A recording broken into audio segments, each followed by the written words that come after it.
All right, today is Chapter 5, Section 1. We're going to be talking about exponential functions.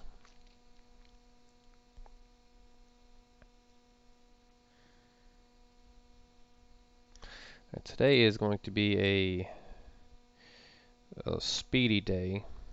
We have something like 40 slides to get through.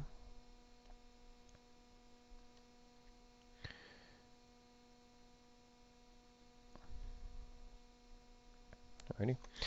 We're going to start here with just the definition. Alright, so the definition of an exponential function is a function of the form f of x is equal to b raised to some x power, where x is any real number and b is greater than 0, such that b is not going to be equal to 1. Alright, so basically the gist of this is just that we're going to have an exponent, okay? So there's a difference. We've had equations that look like this, okay? That is not an exponential function because, I mean, while there is an exponent involved here, an exponential function is when we have the exponent being the unknown. Yeah, that's the difference between what we have been doing and now. Exponential functions is just where we have the unknown be my exponent.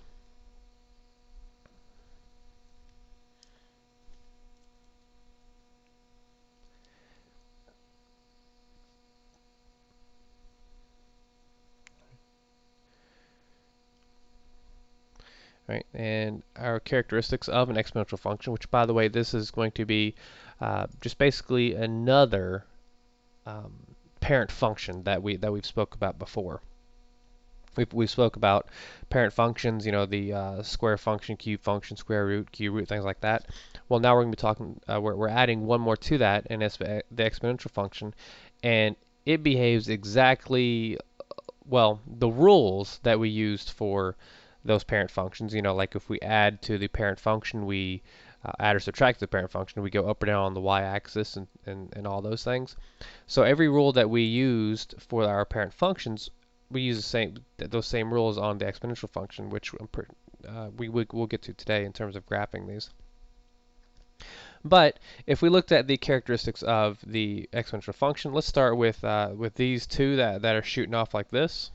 Okay, so in the blue it is y is equal to 3 to the x power, and in the red it is y is equal to 2 to the x power. All right. Well, it appears that the higher number looks like it's shooting up a lot more narrow, or a lot quicker, right? So that's a behavior that we're looking at, all right? And of course, you know, since the 2 is right here, all right? So maybe like, you know, y is equal to 1.5 raised to the x power. I'm willing to bet that's probably going to be a little wider there, okay? And then well, I wouldn't say the same behavior there, but notice how the green is y is equal to the 1/2 raised to the x power. Okay, and then the purple, it doesn't say there, but it's a cube. So I'm not cube. I'm sorry, not cube. 1/3. I just see 3. I see cube. I'm sorry. But anyways, notice how 1/2 raised to the x power, it goes out a little bit further, and then 1/3 is a little bit more in. So we could probably surmise that, you know, 1/4 raised to the x power might be narrower still. Okay, so these are characteristics that we need to just look at and just kind of find on our own here until we get to the definition. But also notice how each one of them cross right here at 0, 1. Okay, so each one of these exponential functions cross at the point 0, 1. Why is that? Well, if we were to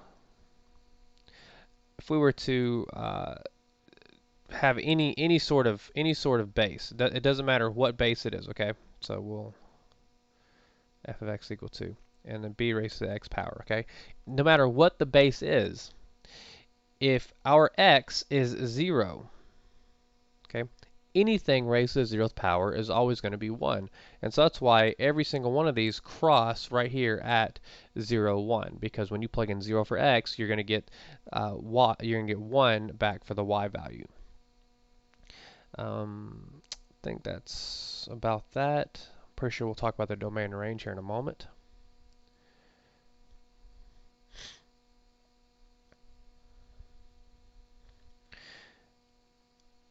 All right, now we're going to talk about the most famous of these exponential functions, and that's going to be an exponential function of the form e, just simply e.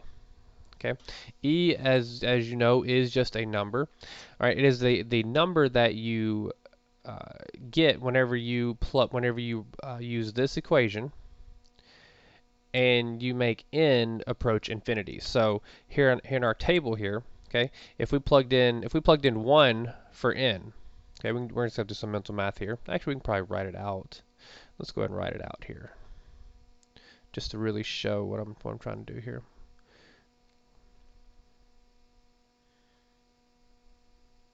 Okay. So if we were to plug in 1 for n, okay, so we'd erase the n's here, we plug in a 1 here, and 1 here, right? So 1 plus 1 over 1 is 1. I'm sorry, 1 plus 1 over 1 is 1, and 1 plus 1 is 2. And then 2 raised to the first power is going to be 2. So that's where we see that. Right? Well, if we plugged in a 2 for n, okay, so we plugged in 2 right here. Well, 1 plus 1/2 is going to be 1.5, and 1.5 squared is going to be 2.25. Right? And then we'll do one more, just kind of really drive the point home again. All right, 1 plus 1 over 10 is 1 and a tenth, and then we raise that to a 10th power. We get 2.5937424601. Okay. Now here's the thing: as we plug in numbers larger and larger, so if we plugged in 100,000, it looks like 100 million. Sorry, 100 million, and then 100 million. Right. When we plug those numbers in, we get this number here, 2.71828, so on and so forth. Okay. Well, as our number gets larger, as our n value gets larger, then we approach that particular number, 2.71828. Okay. And of course, if we round it, which we do, we round 6 decimal places, it'd be 2.71828. 1828. 2. Sorry, I got lost in the 1/8 and 2/8. Anyways, but instead of obviously writing this number out in to 6 decimal places, we just simply use e. Sorry, we just simply use e.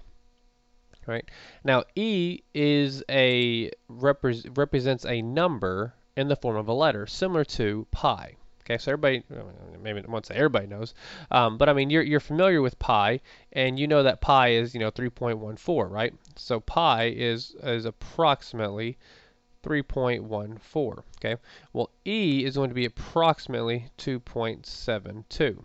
Right, but again, we don't write the approximation there. We don't write the approximate form. We write just simply their prescribed letters. Okay. So that is the natural exponential function.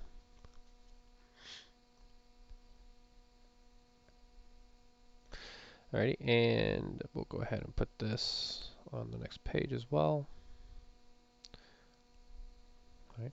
So if you recall, let's go back and look. Alright, see here the blue is 3 raised to the x power, and the red is 2 raised to the x power. Okay. Well, 2.7 is in between those two numbers, right? And obviously it's closer to 3 because 2.7 is closer than 3, or I'm sorry, is closer to 3, right? Well, notice how we do indeed see that particular relationship there. This in the green is 2 to the x power, and the blue is 3 to the x power, and then in the red is e to the x, okay? And e to the x again is just pretty much saying 2.72 raised to the x power, which again is closest to 3. So it just shows that relationship, just kind of puts in another base, just really again drive that point home.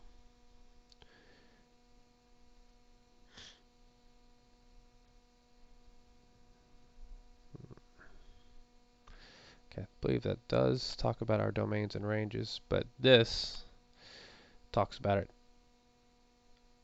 a lot more precisely. Okay, so the characteristics of an exponential function. All right, we should be familiar with characteristics of our old parent functions. Well, again, we are adding a new parent function. And saying here are the characteristics of it. All right. So if and we're going to look down here for the if parts. Okay. Alrighty. So if we have some function b to the x, I'm looking at this first one first. All right, we have some exponential function b raised to the x power. If b is greater than 1, okay, so if it's any number that's greater than 1, it's going to look something like this. Okay, now obviously the higher the value of b is, right, if it was a 10 to the 1, then we'd shoot up really quick. Okay, but it's characteristic, or it generally looks like this particular graph here. All right. The graph intersects the y-axis at 0, 1. That's going to happen with every single parent function as if you don't do any sort of transformation on it. Okay, so similar to how we talked about. Let's do that in white. We had other parent functions where we had x squared looked like this. The cube root looked like this. Let's see, the cube looked like this, and then square root kind of looked like this. Okay, so that's just four very basic parent functions. And if you recall, we talked about the landmark. All right, the landmark would be the point that you moved around. Right, whenever you would do your transformations, you would move this point 0, 0. You would move that around, like you'd move it up 3, left 2, so on and so forth. All right. Well, since every one of these exponential functions cross at the point 0, 1, that's going to essentially be our landmark. Okay, so whenever we get to the transformations of these particular functions, that is what you're going to be moving around as our landmark. Okay. Let's see. Not, I mean, it happens, but it's nothing that you necessarily have to memorize. But we see that the graph contains the point -1 over 1 over b, -1 comma 1 over b, and 1b, and again but they both have a characteristic. But that's something that doesn't necessarily have to have to memorize. So don't worry about that too much. All right, and it's written kind of silly. I mean, it's true. It's true. But we're going to talk about the domain and range here. Okay, so the domain of my exponential function is going to be all real numbers. Okay, I can plug in any value of x. It does not matter. Right. However, my range, it looks like it is obviously restricted. Right. It looks like it's restricted to only the values that are above 0. And that does not look like we include the number 0. Okay, so what this is saying, as b to the x, as it approaches infinity, okay, so as this particular function goes up, the x value is going to infinity as well. Okay, I'm sorry, I guess the domain, okay, so I got the domain range is right up here. Okay, so I guess maybe a little kudos to the author there. I thought they missed that completely. Okay, but we see that, yeah, indeed, the domain is -infinity to infinity, and the range, again, as I said, is only from 0 up, and of course we don't include the number 0. Right.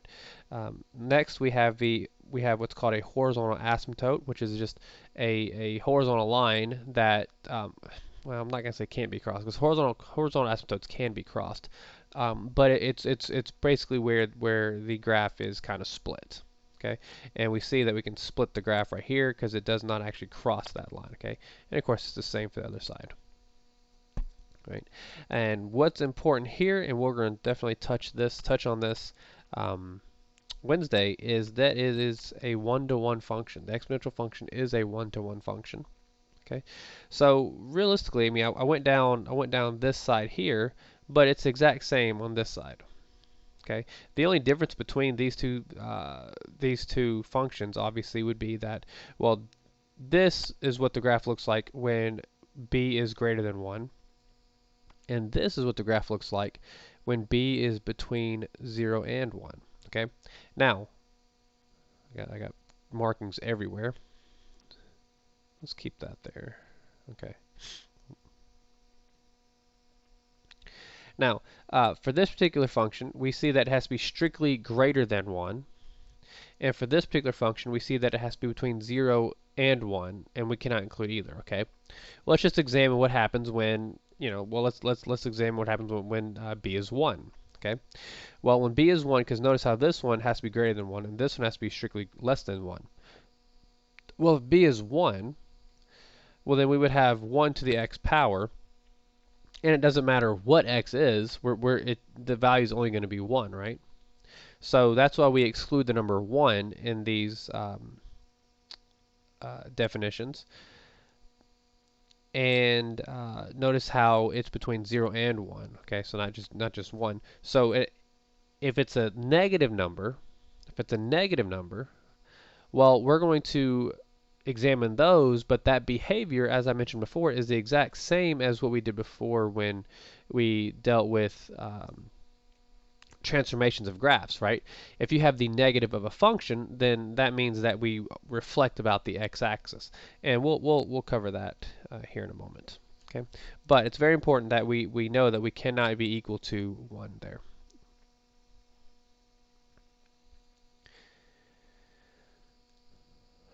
All right, the easiest thing that we're going to do today, so easy, I'm just going to snip the whole thing. Yeah, actually, I'll put that there too.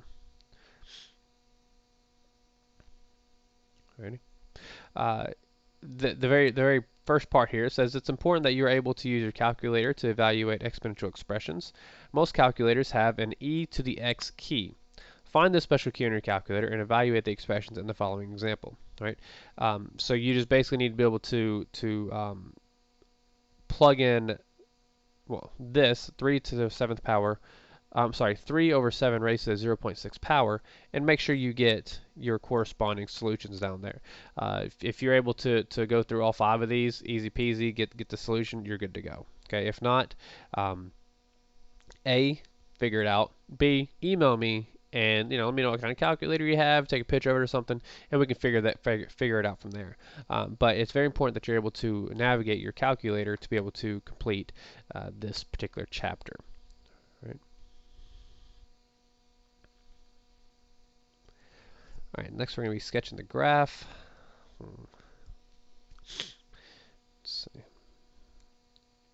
Really, I think we're just going to skip this one.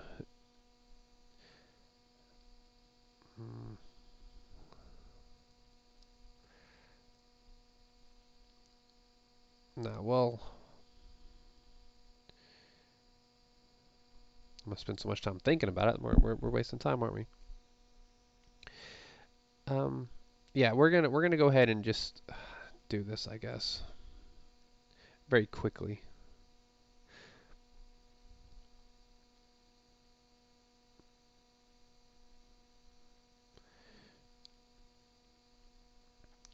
All right. You know what? Let's just actually snip it. That's what we'll do. Alrighty. So the way that the textbook is actually graphing this, no, we are gonna skip it. We are gonna skip it because we don't graph like that no more. It's trying to prove a point, but as I said today, we've got 40 some odd slides to go through, so we'll cover a problem just like that here in a moment. All right, so we will have problems like this though. Ready? All right, so this particular example reads, find the exponential function f of x is equal to b to the x power whose graph is given as follows. Okay, so we are given a point on that graph, right? But we don't really know what the value of b is, right? So we're gonna have to figure out what that value of b is. So let's do some mathematical thinking here. Okay, so this particular function is just an exponential function. Okay, and an exponential function just written out is in this form. Okay, so what we need to do is figure out what exactly that exponential function is. All right, well, we are given a point on this graph. We're given the point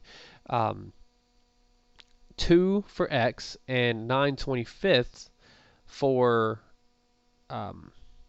the y value.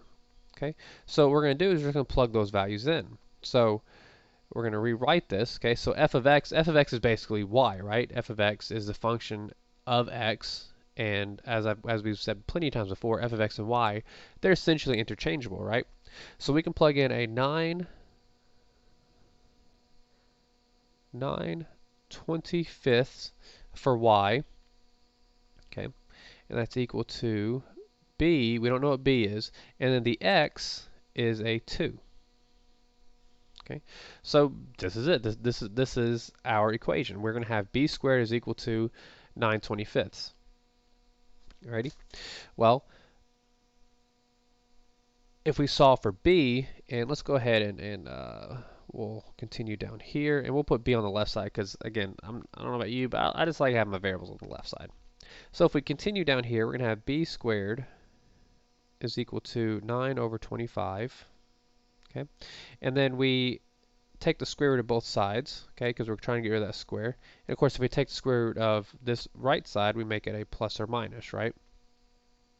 So we're going to have the square root of b squared, which is just simply going to be b. That's going to be equal to plus or minus, and then the square root of 9 is 3, and the square root of 25 is 5. Okay. Well, we have two solutions here. Which one is the correct solution? Well, we know that exponential functions, my b value is positive. Okay, so we can take the positive component here, b is equal to 3/5. Okay, and my solution, or not my solution, but therefore my exponential function here is going to be f of x is equal to, and then we have a 3/5 for b, and then we'll put that in parentheses, raised to the x power. Okay, so this function is what that graph is. Right, so that wasn't too hard. Again, just to recap, because I feel like I did go a little quickly there. We know that this is the equation here of an exponential function. F of x is equal to b raised to the x power. Right. Well, on this graph, we were given an x value and we were given a y value. Well, all we did was simply plug in the x value and the y value into this equation, right? For the y value, we plugged in 9/25, which takes the place of f of x, and we plugged in a 2, which takes place of x. And then we just solve for b. Okay, and when we just solve for b, we end up with this equation, or this solution rather, this solution here, and we had two solutions, a plus and a minus -3/5. Well, we took the positive of it because we know that our exponential functions are positive, or the b value of our exponential functions are positive. Okay.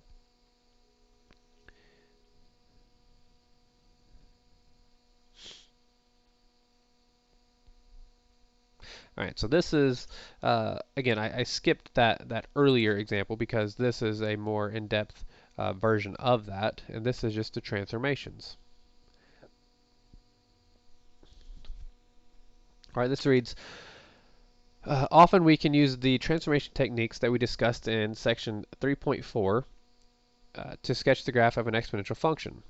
For example, the graph of f of x equal to 3 raised to the x power minus 1 can be obtained by vertically shifting the graph of y is equal to 3 raised to the x power down 1 unit. Okay, so again, this, if we saw this in, let's just go ahead and change it to x squared minus 1.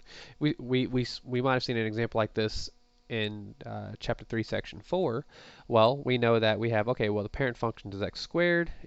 We're subtracting 1 from the parent function. Therefore, we're making a vertical shift down 1 unit. Okay, so it behaves exactly like you think it would. Let me take a sneak peek at the next page real quick. Okay, doesn't really help us.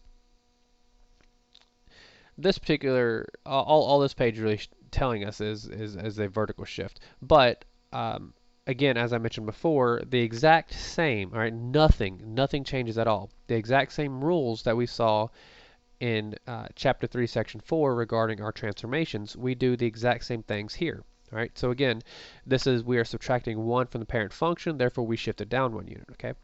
Well, if we subtract 1 from the parent function, from the variable, okay, so y is equal to 3 to the, x minus 1. that's what that looks like if we subtract 1 from the variable. Well, since we're subtracting from the variable, then we would shift to the right 1 unit, okay? Let's see, if we had a negative here, right? Well, then we're taking the negative of the parent function, and the negative of the parent function flips the function across the x-axis. Negative of the variable flips across the y-axis. So again, every rule that I told you was very important in terms of these transformations is coming back. So here we are 2 chapters later. If you need to be refreshed, obviously you have your material, you have videos, check those out.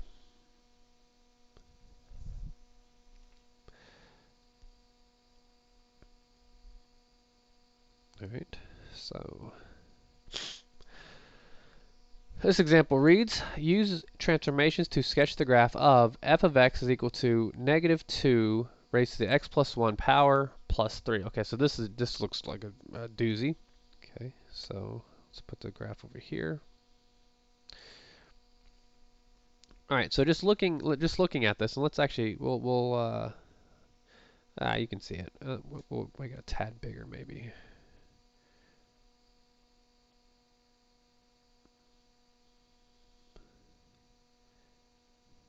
Okay, I don't know if that helped at all. Anyways, so it looks like we're making 1, 2, 3 transformations. Okay, it looks like we're making 3 transformations. And if you recall, the horizontal shift is always number 1, and the vertical shift is always last. And then whatever we're doing in the middle, it doesn't matter, okay? So in this particular function, looks like we're making 3 transformations. And as I mentioned, the horizontal shift is always going to be first. So looking at this, we see that we are adding 1 to the variable. Okay, since we are adding 1 to the variable, it looks like we're going to be shifting left 1 unit. Let's see here, we're going to shift left 1 unit. Okay, so just keep that in mind. And let me go ahead and put tick marks here.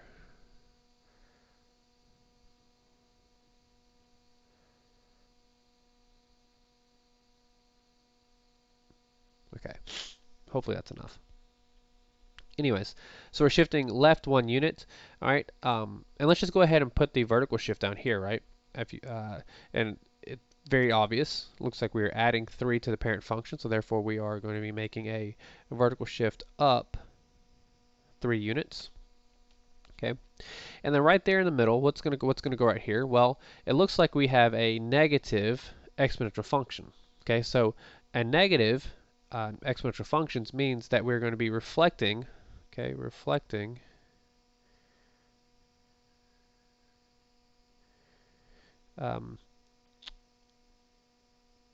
about the x-axis. Let's try that again. There we go, that's better. Okay, so those are my 3 transformations. I'm moving to the left 1 unit. I'm reflecting about the x-axis. Oh shoot, you know what? I forgot to change the colors. We'll live with this. Okay, so here we go. Starting out, I know that my normal exponential function looks something like just fix that better. It looks something like this, right? Because we know, we're basically just shooting off into to space, but we also know that we're always going to be crossing this point right here at 0, 1. Okay, so that's my normal exponential function. All right, sorry about that, I'm a little stuffy. All right, so first thing we're going to do is we're going to shift it to the left 1 unit. Okay, so again, we're going to be using this point right here, 0, 1, as my landmark. We're going to be shifting it to the left 1 unit. Okay, so now my exponential function is going to look something like this. Okay, we shift it to the left 1 unit. Alrighty, well, next we're going to, and let's just go ahead and put this as a blue star, and we'll make this a green star. Okay, so that's our, in the red, we're just going to, I guess we'll put a star for that too, I don't know, is we shift it to left 1 unit. Next we're going to reflect it about the x-axis. Okay, now by reflecting about the x-axis, we know that we are going to be crossing like where are we crossing? Let's see, about right here, right? Well, let's fix that up. We're crossing right there, okay? So we're reflecting about the x-axis, so we need to do this and shoot it down like that, okay? All right, and lastly, we're going to have a vertical shift up 3 units, okay? So we're going to take the point right here, this point, we're going to go up 3 units. So we're going to go 1, 2, 3. So my new point is going to be about right here, okay? And we go like this, and then we shoot down. Whew. That's it. That's my transformations. Again, it was just 3 transformations that we're familiar with, 3 transformations that we have done before. And as always, I will give you the not so pretty graph, because I mean, you know, our graph looks pretty darn good. All right, one moment.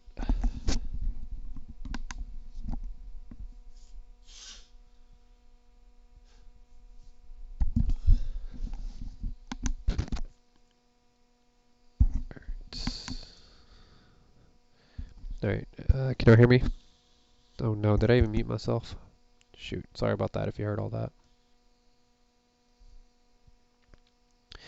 All right, more transformations. All right, so now instead of using, oh, do we have to do the domain and range on the last one?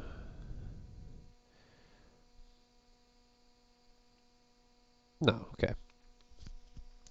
So now we have a base of e. Okay, so again, e is a number. Okay, so don't think that, you know, it's just going to be a variable, because, you know, it does sneak up on you, and we'll see at the end of this section how the e kind of sneaks up on you as a variable. But anyways, this reads: use transformations to sketch the graph of f of x equal to e raised to negative x power minus 2, determine the domain, range, y-intercept, and find the equation of any asymptotes. Okay, so this is not terrible.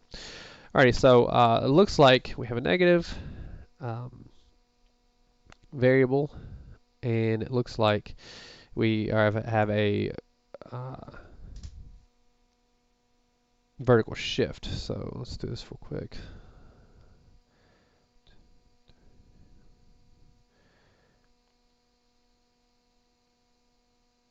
That's not the best. Okay. Anyways, it appears that we've got 2 transformations here. Okay. Obviously, one of them is going to be a vertical shift down 2 units, and the first one, the first transformation, appears to be, it's a negative variable. Okay. So what do we do with a negative variable? Well, if we have a negative variable, that means we're going to be reflecting it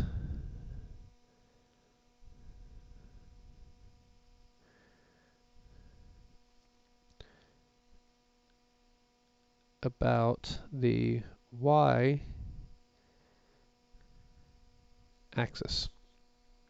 Okay, and those appear to be the only 2 transformations. So again, we're just going to draw what my parent function would look like. You know, well, here we go. Let's try it again. Something like that. Alrighty. Well, the first thing we're going to do is we're going to reflect it about the x-axis. So all we have to do here is just simply, you know, looks like just do this, reflect it about the x-axis. And then we're going to be shifting down 2 units. So we're just going to go down. We're move this landmark right here. 1, 2. So my new landmark is going to be right here. Okay, and it looks something like that. Something like that. Okay. Alrighty. Next, we have to figure out the domain, range, and y-intercept to find the equation of any asymptote. Alright, well, the domain and range is going to be kind of easy here. Alright, so let's go ahead and the domain is going to be, well, the domain of any of these exponential functions is going to be negative infinity to positive infinity. Okay, now the range of a normal parent function, the parent exponential function, is from 0 to infinity, right? Okay, well here we shifted down 2 units though. Okay, so if we shift down 2 units, then instead of going from 0 to infinity, we're going to be going from -2 to infinity. Okay, and of course you can see that here on the graph because here right here is -2, and notice how we're going up from there. Let's actually keep that there because that answers one of our questions. All right, the Y-intercept. Okay, so what is my Y-intercept at? Well, we see that we have the Y-intercept at y is equal to -1.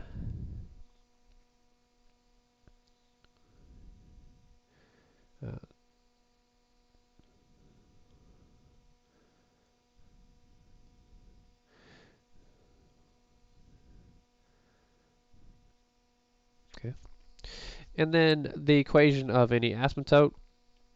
Well, we see that, and I put it in the red there. We have a horizontal asymptote right here at, looks like y is equal to a -2. Okay, so we're going to have we're going to write HA for horizontal asymptote right there at y is equal to -2. Okay, and that does it. We drew the graph, we showed the domain range, y-intercept, and the horizontal asymptote.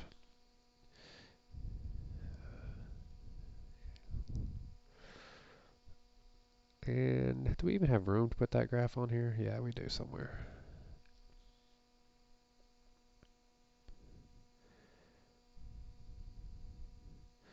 Put it right there.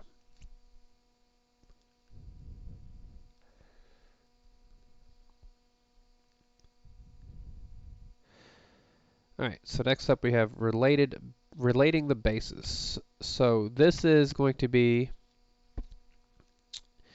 a technique we use to solve exponential functions. Now, not all exponential functions can be solved this way, only specific ones, but we obviously have to know how to do them anyways, okay? So, let's see. Well, let's look at the bold here. A function f is 1 to 1 if for any two range values, f of u and f of v, okay, so these are our two functions. If we have f of u is equal to f of v, then that implies that u is equal to v. So I'll be honest with you, that probably doesn't help you out at all right?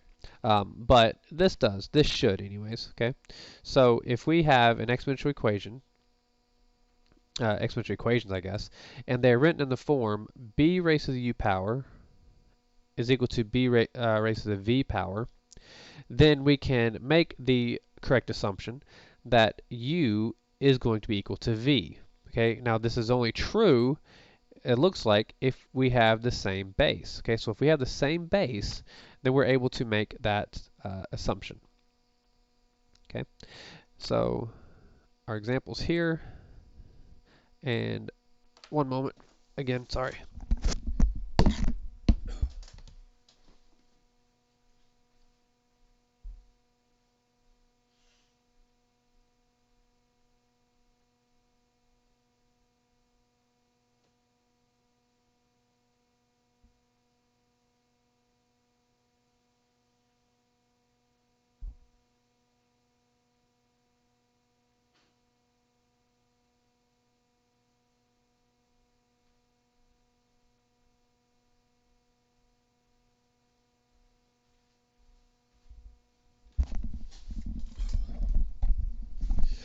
All right, sorry about that. All right, so I don't know about you guys, man, but I'm just getting ruined by this pollen.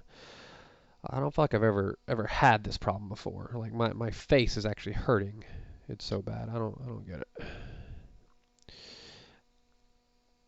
Anyways, where we left off, we talked about method of relating bases. B raised to the u power is equal to b raised to the v power. Then we can make that assumption that u is indeed equal to v. Okay. So we're going to have a problem like this. We'll start with A. All right, we have 8, and we're going to go ahead and write this out because it's kind of important. Okay, we have 8 is equal to 1 over 16 raised to x power. how in the world do we solve this problem? Okay, well, going back to our definition here, we need to have, in order to solve these problems right now, we need to have the same base. Okay, so what this means is that it looks like we need to have an 8 for a base, okay? But that's not necessarily true because there's no way we can, there's no possible way we can change this into any number with 8 as a base, okay? So what we're going to do, we're going to think about this. And now the thought process here for these particular problems, all right, is you need to know your exponents, honestly, of probably 2, 3, 4, and 5. You need to know those particular powers, not exponents. But you need to know those powers. Okay, what I mean by that is you need to know 2 raised to the first power, 2 to the second, 2 to the third, 2 to the fourth. Okay, you need to know 3 to the first, 3 to the second, 3 cubed, and maybe 3 to the fourth. And same thing with 4. 4 to the first, 4 squared, 4 cubed, so on and so forth. Okay, it will not get any harder than that. And before I blabber too much and confuse you, let's actually do the problem. Okay, so I notice that 8 and 16, those two numbers are numbers that can be derived using 2 as a base and then with some exponent.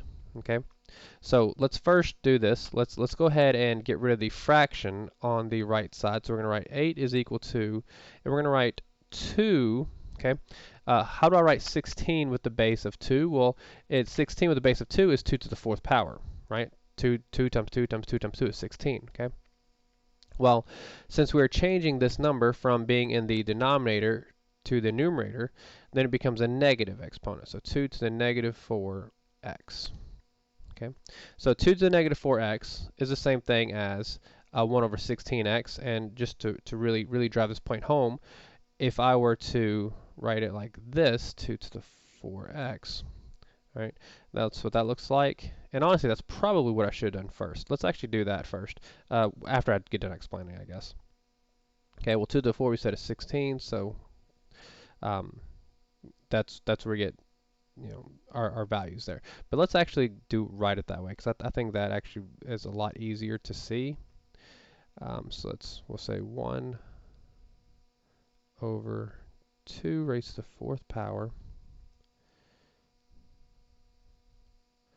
x.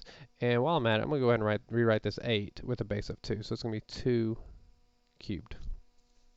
Okay. All right. So now I need to get that 2 on the right side. I need to get this over here. I need to get rid of the fraction. So now I can rewrite this as 2 cubed is equal to 2 to the, let's actually put it on the next line. 2 cubed is equal to 2 to the negative 4x power. Okay, so now we've gotten this particular problem into the form that is being given to us here, right? We need to equate. We need to get the same bases, okay, and we got those same bases to be 2. And then we need to equate the exponents with one another, and we can equate these exponents with one another, right? So we're going to have a 3 is equal to a negative 4x, okay?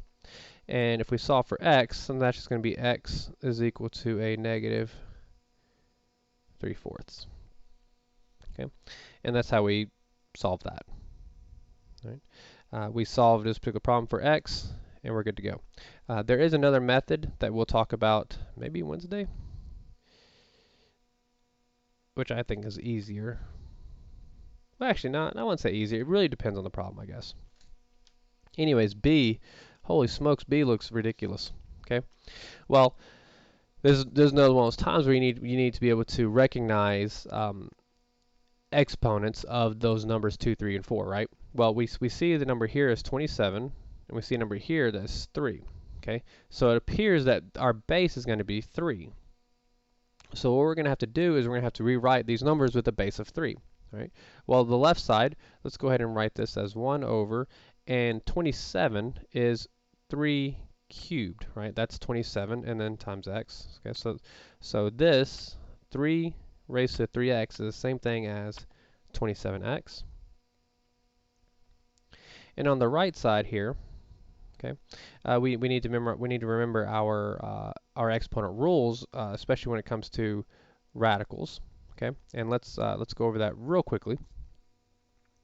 Let's do a to the nth root of a to the n. Okay, then that, and let's just say it says 1 in there. No, let's not say 1. Yeah, let's say 1. Okay, then that's going to be a to the 1 over n power.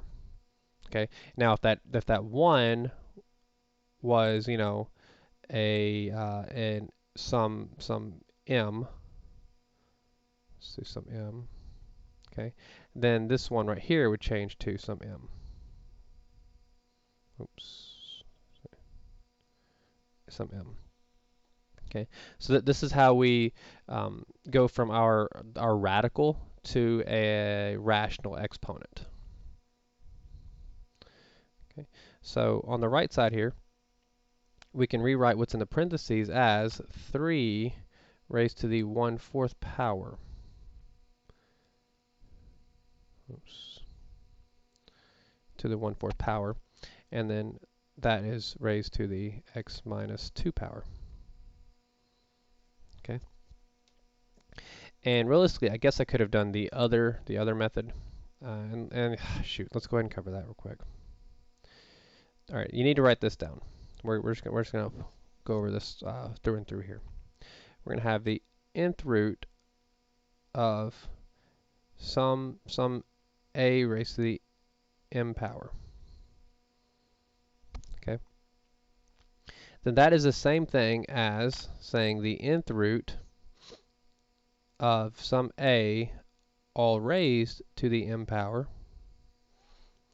or it's the same thing as saying a raised to the m over n. And realistically, that's probably what I should have done here, but I guess that doesn't kill us to do this extra step. But anyways, what I just wrote down in yellow, you need to write down. But anyways, we know that we have up here, we have when we raise an exponent to an exponent, okay, raising an exponent to an exponent, then we multiply, right? So what we're going to do is I'm going to go ahead and I feel like I've had give you enough time, so we're going to go ahead and erase this. So we can rewrite this now as, okay, so the left side we're just going to keep right now as this.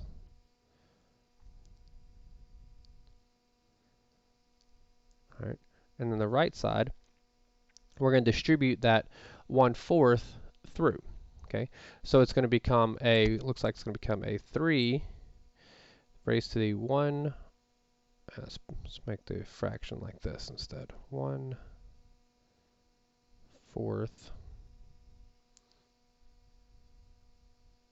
x, and then 1/4 times 2 is going to be 2/4, or in other words 1/2. So minus 1/2.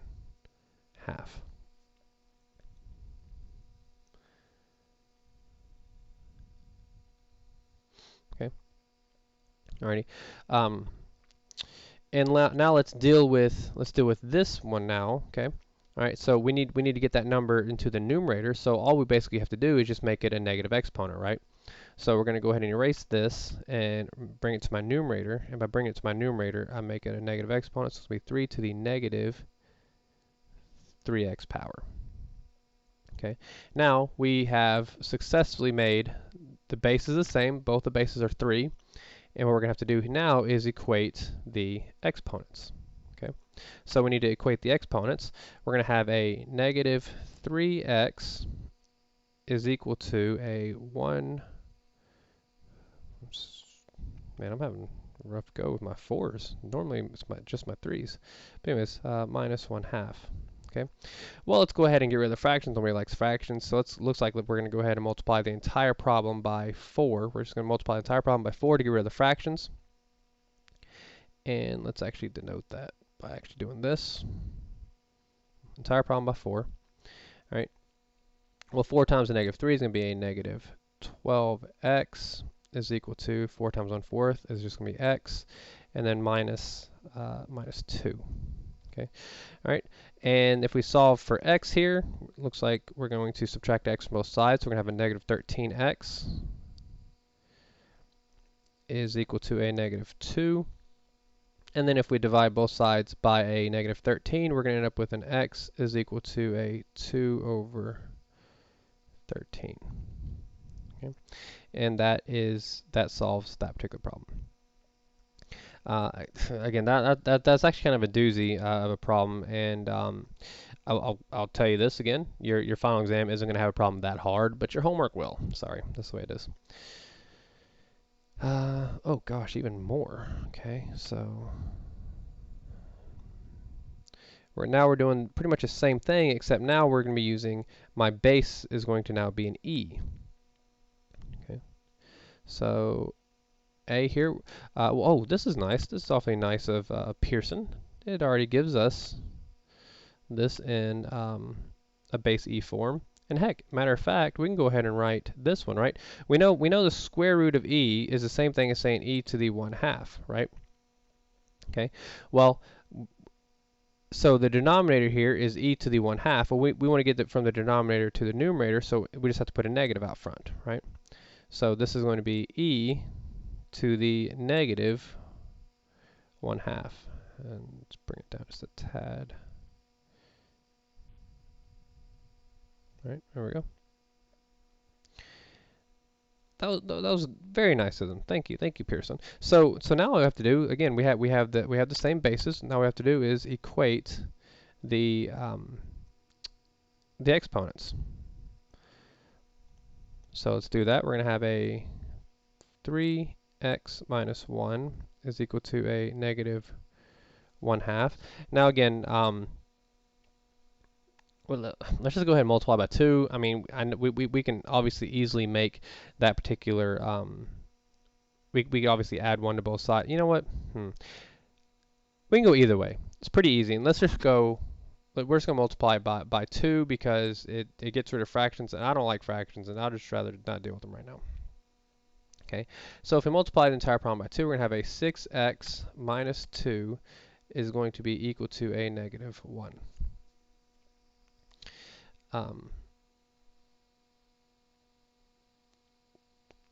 Should have been.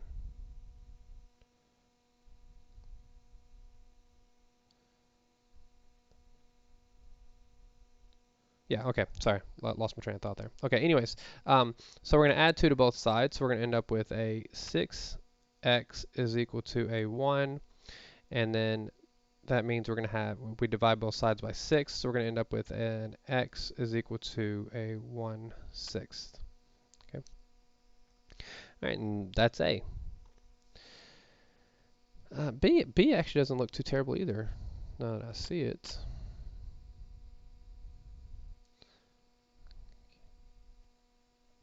Okay, so B, we can start right away. We know that, again, using our exponent rules, if we have an exponent over an exponent and they have the same base, then you just basically subtract the second exponent from the first exponent. Okay, so that means we can rewrite this as e raised to the x squared minus 10. Okay, and that's going to be equal to, and then we have e to the 3x. So that, not much rearranging to do here. So we need to now equate the exponents. So by equating the exponents, we're going to have x squared minus 10 is equal to a 3x. And, well, it's been a while since we had a quadratic, and I told you that they're going to pop up all the time, and here we are. So x squared minus 3x minus 10 is equal to 0. This is one we can pretty much factor in our head, right? We can factor this. 10 and what are my factors of 10 that equal 3, or negative 3? Looks like x minus 5 and an x plus 2 is equal to 0, so this tells me that my x is going to be equal to 5 and x is going to be equal to negative 2. Okay, so that was just quick factoring. That was an easy one. I feel like they are a lot easier when you have a 1 right here, right? But that was it. That's example 7. Nice.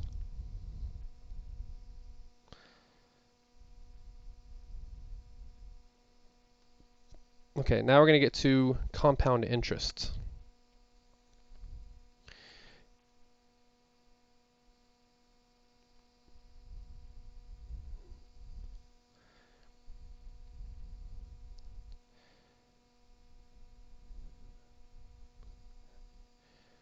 Okay. Again, I will snip that, but I'm not going to read over it. We're just going to talk about the compound interest formula.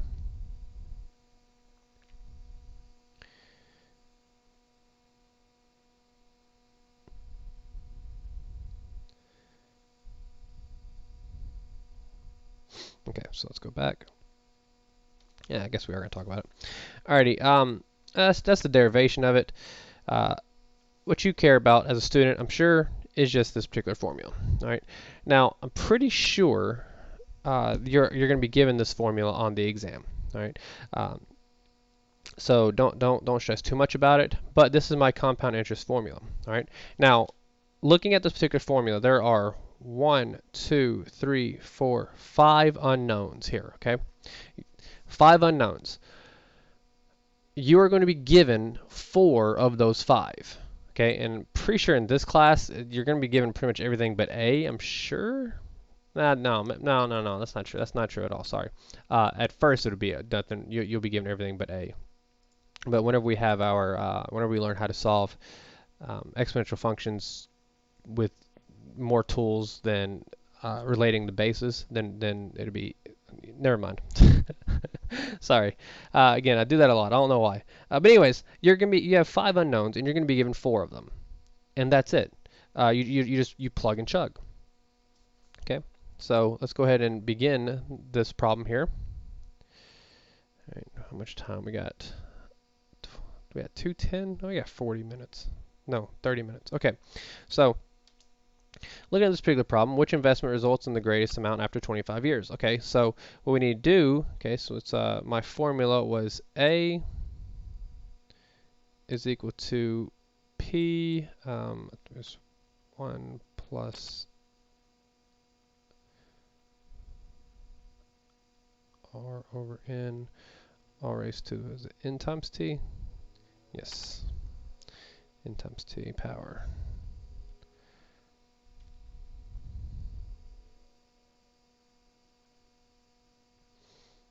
Whatever. Okay. N times T power. Okay. And again, we have 5 unknowns. 1, 2, 3, 4, 5. Okay. So let's go ahead and write. Well, first of all, it reads which investment results in the greatest amount. So obviously A is the one we're going to be the one that we're not going to have. Okay. So let's go ahead and we'll have a P. And let's do this. Let's put investment A. We'll put that in red. And investment B, we're going to put that in blue. Okay, so we have a P, we have R, N, and T. Okay, oh gosh, my 2 dots ain't working. There we go. Okay, so investment A has a principal of 12,000, and investment B has a principal of 10,000. Okay. Investment A, it looks like we are. Oh shoot! I didn't even talk about that, did I? Sorry, got a little ahead of myself here. Okay, so what do these variables mean, Sherman? Okay, so A is the total amount after 2 years. That's how much you're going to have after all your interest is compounded. Okay. P is called your principal or your original investment. So how much do you originally invest into whatever thing that we're investing into? Okay. R is the interest rate. Okay. N is going to be the number of times compounded per year. So you're going to have to do some. You have to some context clues here to figure out what the number of time interest is compounded per year. Okay, and we'll see that here in a moment. And then T is just going to be the number of years. Okay, so honestly, I think maybe the hardest part to figure out might be N, and that's what made me remember to tell you guys, okay? But anyways, let's talk about the rate. So the rate of A is going to be 3%. Now we don't write 3, do we? No. 3%, we're going to write it as a decimal, and writing it as a decimal is going to be 0.03. Okay, and then investment B, it's going to be at 3.9%, so it's going to be 0.039. Okay, so that's how you write 3% and 3.9% respectively. Okay, now the hard part I told you about was the N. What do we call that? We call the number of time interest compounded per year. Okay, so looking at investment A, this says it is compounded monthly. Okay, well, how many months are in a year? Well, there are 12 months, so if we compound monthly, we're going to compound it 12 times. Okay, and then next up we have compounded quarterly. Okay, well, quarterly is pretty easy, right? How many quarters are in a year? Well, there's going to be 4. Okay, so 4. And then the time is going to be the same because the entire problem reads, which investment results in the greatest total amount after 25 years. So we're going to put a 25 for both of these. 25 for both. Okay, and honestly, that's the hard part. And instead of me, going ahead and putting this in my calculator and I wouldn't say necessarily wasting time, but doing the calculation off the screen that you can't even see, I'm going to go ahead and put the solution down here. Okay, because the hard part, the hard in quotation marks, is knowing what to put where. Okay, and so whenever you figure out what to put where, you're going to just again plug and chug, and by doing so, you'll see that investment B will yield the most money after 25 years. Okay, so if you invested $10,000 after 25 years, you'll have $26,000. So you'll gain 16,000 bucks. So that is compounding. Now there is another way to compound, and that would be continuous compounding. Okay, so what is the difference? Alrighty, so when we did our periodic compound interest formula, okay, the periodic part is the part that sticks out, and that is the N here. Okay, so if you recall on that particular problem, we compounded monthly and quarterly, right? So only certain times of the year do we take the money that's in the account and then compound that interest. It's basically the interest making money. Okay, so instead of compounding, periodically, continuous compounding is that it compounds, well, continuously. Okay, and this particular equation is a lot easier, and it's just simply a is equal to PERT. And again, it's given to you on the exam. Okay, but it's this only has 4 unknowns. Okay, because we're taking away that periodic compounding, and that's really it. That's the only difference there. Okay, so let's do an example here.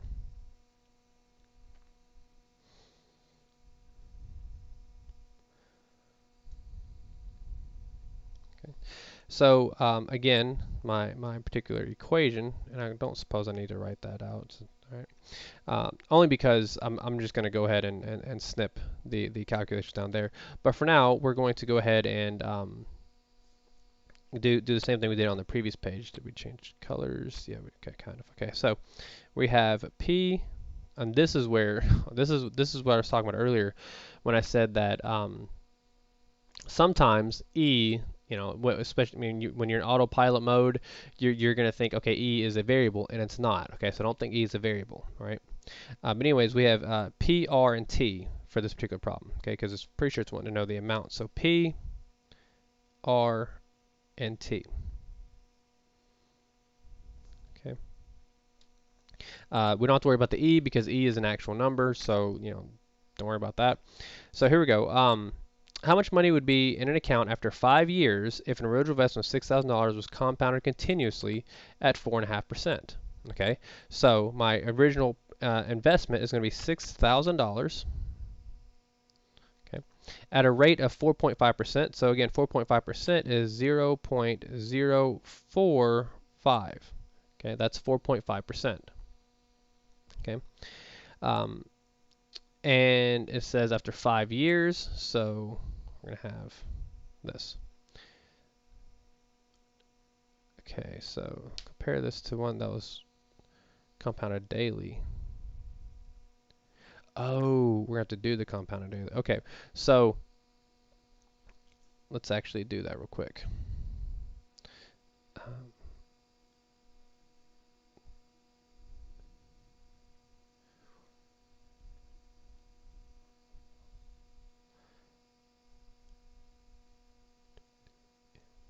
Okay, so we're going to go ahead and do this. We're going to compound this daily real fast, okay? So if we compounded it daily, n, right, would be, not 1, it would be 365, okay?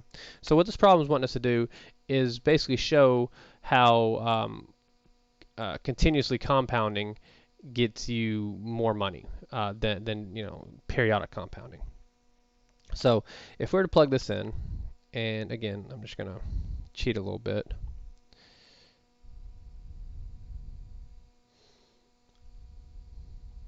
Okay. All right. And the textbook actually does it the other way. So this right here is, well, not that.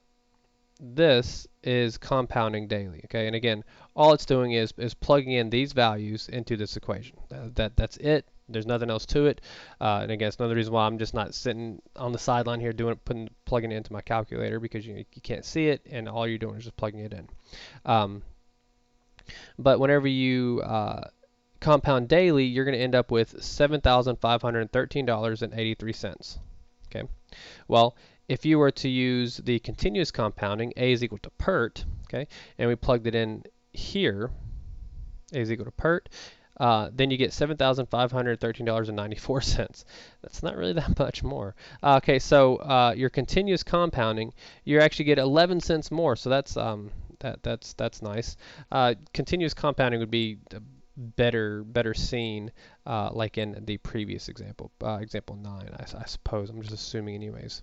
But continuous compounding, the more you compound your principal, then the more money that you'll get back, because your interest is getting compounded quicker. So I guess that's the lesson that they're trying to show for example 10. I don't know, 11 cents more after 5 years. That doesn't seem too impressive to me. All right, so that is compounding interest. Next up, and lastly, I'm pretty sure it's lastly, we're talking about present value. Okay, so all present value is, and honestly, I probably let's actually go ahead and snip that right here.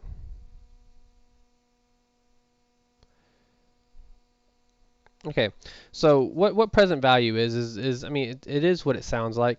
It's what is the value of your account right now.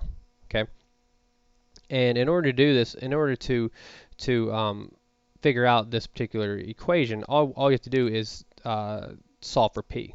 Okay, and by solving for p, we end up with this particular formula here. We take our periodic compounding interest and solve for p. Right.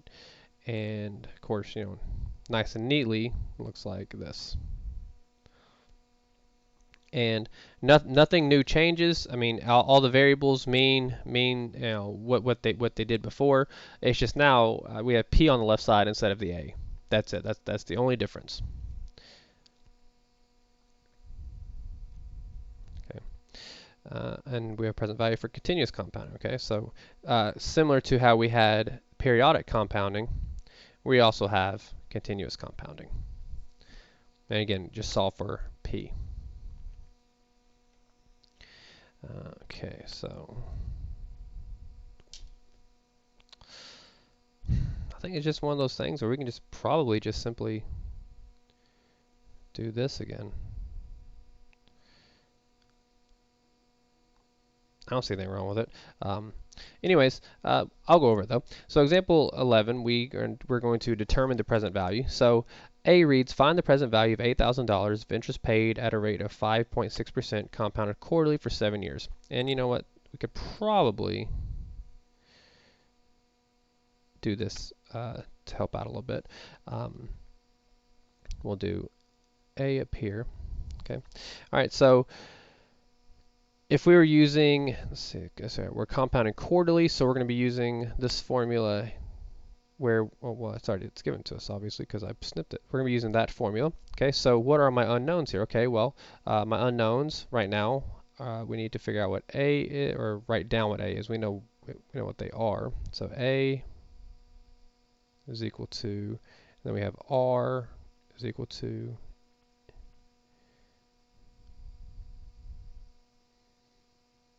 N and T. Okay. Alrighty, so A reads, find the present value of $8,000. So the present value of $8,000, that is the amount. So we can put 8,000 for the A there. Okay. The interest rate is 5.6%. So again, 5.6 written in a decimal is 0.056. Okay. So again, that's just this. It's compounded quarterly. Okay. Again, same thing. How many quarters are there in a year? Well, it's just 4. And then for 7 years. And again, all we're doing is just plugging these values in to this equation. Right? And when we plug it into that equation, we see that my present value is $5,400. Okay. And then next we'll do B, just going over the variables.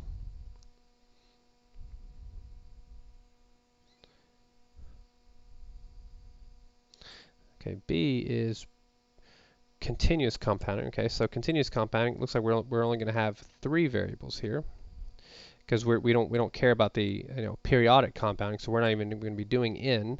So we've got A, and then R, and then T. Okay, so what is A? Find the present value of $18,000. So $18,000 is my A value. Okay, at a rate of 8%, 8% written in decimal form is 0.08, and compounded continuously for 20 years. So T is 20, and then again, as I mentioned before, where's it at? We just simply plug in these values into this equation. It looks like that. Okay, so that is our present value. Present value periodic compounding and present value continuous compounding. And again, lucky for you, and honestly me, because I don't memorize these formulas either, they are given to you on your final exam. Oh gosh, lastly, exponential growth. I think it's lastly. Is this slide 30? It's 30. I think there's 40 slides. Okay, I told you today was going to be a light speed day. Okay, so exponential growth model, obviously, everything that we learn in math does have some sort of real life consequence to it, and this is an example of it. We're going to talk about exponential growth. So just looking strictly at this definition here, a model that describes a population P after a certain amount T, after a certain time T is P of T is equal to, and again P, and then it has a little underscore of 0. Okay, that means P naught, or that reads P naught, and that means the initial population. Okay, so at the initial time, right? And this can be times e raised to the kt power. Okay, well, this reads. Oh yeah, sorry. So we have kt there. I don't know if you can see it right now. But it's raised to the kt power. K, it says, is k is going to be greater than 0, and it's going to be some sort of constant called the relative growth rate. Okay, and then t, we were told, appears time. Right, so keep that all in mind. And of course, our exponential growth model. Well, if something is exponentially growing, it's growing really, really, really fast, right? And it'll look something like the graph below. And again, another instance where you don't really have to worry about the formula here, because again, you're going to be given kind of the formula, at least in the form of the particular problem. Okay, and what I mean by that is this particular problem here.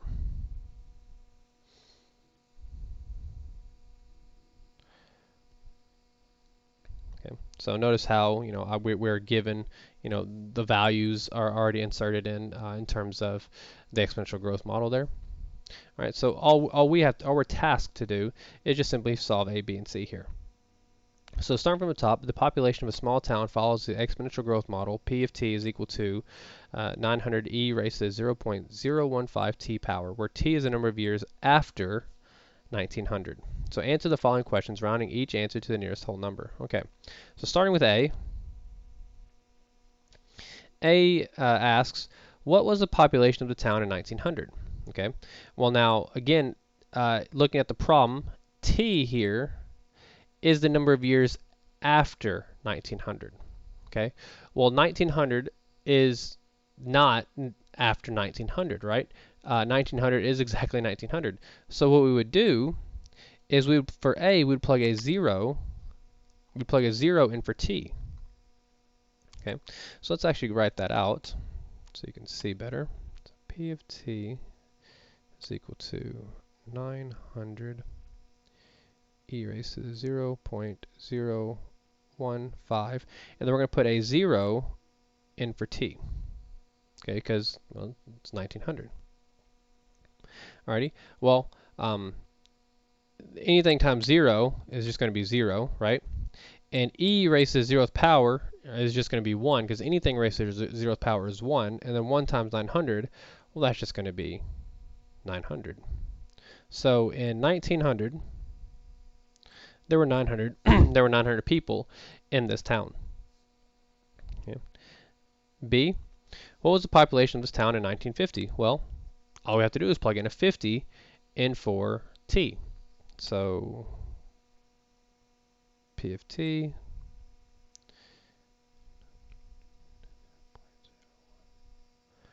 and put a 50 there, and yeah, I'll just pull out the handy dandy calculator. I don't feel like snipping this one.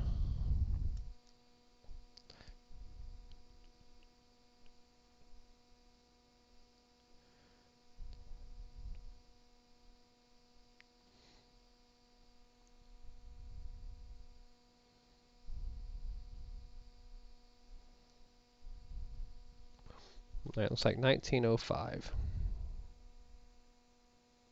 Okay, so after 50 years, we could expect our population to grow by 1,005 people. Okay, use this model to predict the population of this town in 2012. Okay, so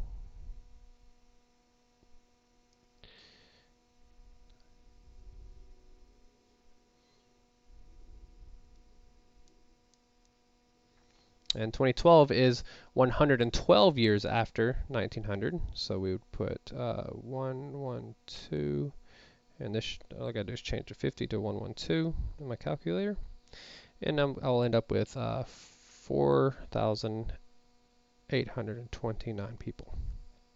Okay, and that's it. You just have to plug in the different values of time that are given to you, and well, that's it. I guess you kind of have to hope that you did the calculator work right.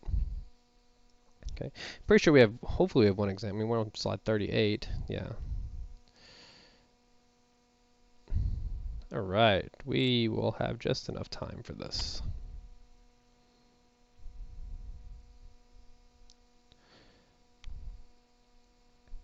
Alrighty, so example 13. 20 years ago, the Idaho Fish and Game Department introduced a new breed of wolf into a certain Idaho forest. The current wolf population in this forest is now estimated at 825 with a relative growth rate of 12%.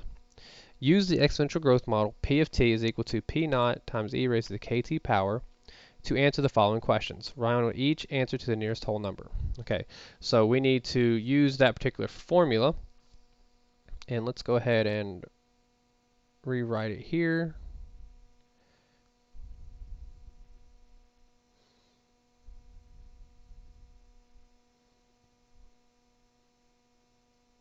Okay. Okay.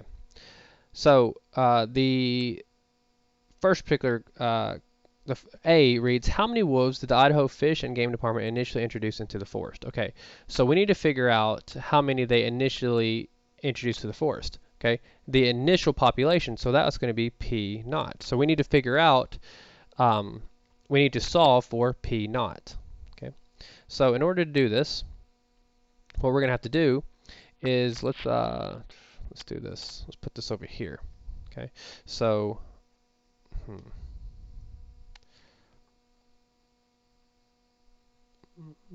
trying to think.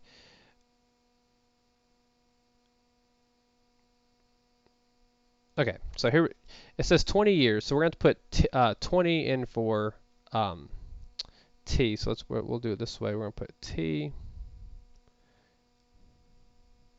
20 years ago. So t is equal to 20. Okay, that's our t. Right now, the current population is 825, so that's going to be our p of t. Okay, again, p of t is going to be 825. And then my rate, all right, that's going to be k in this particular problem, is 12%, so it's going to be 0.12.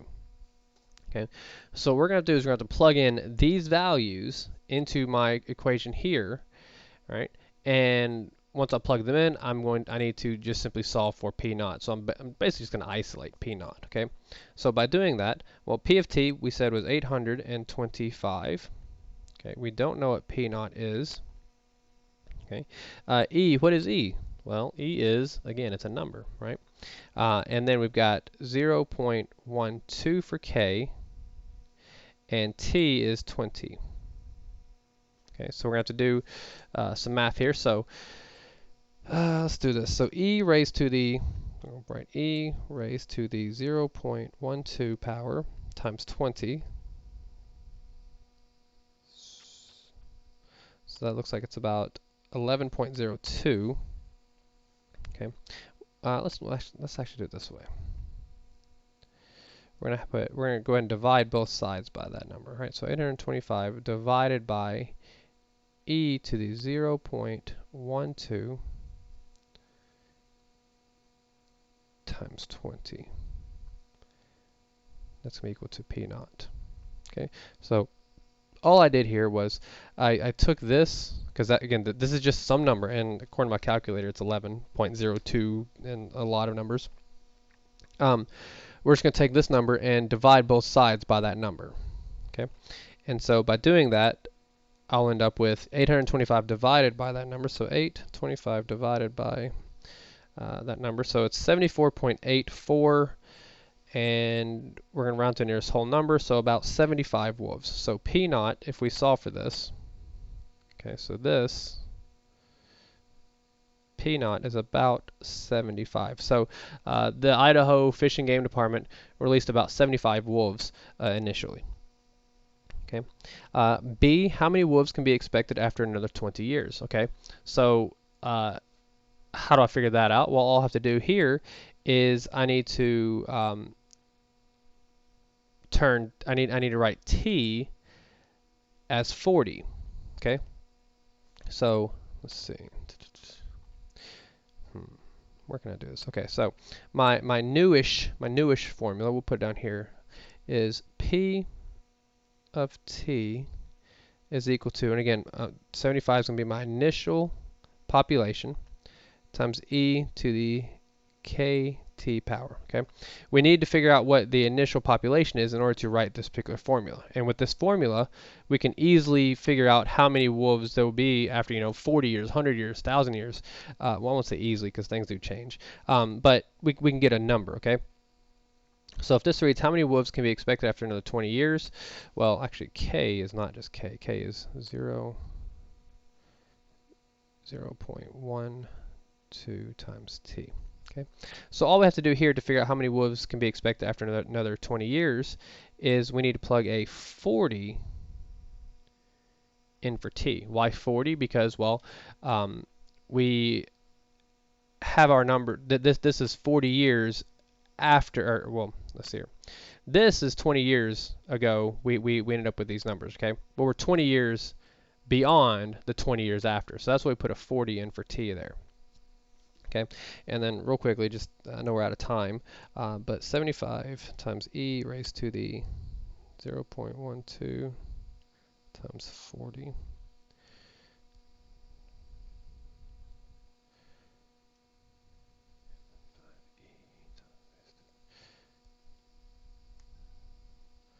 Ooh, it's a lot of wolves. All right, so we could expect about 9,113 wolves after 40 years. All right, so sooner or later we're going to have to be like, okay, guys, we're going to have to rein these wolves in. But anyways, that does conclude today's lecture.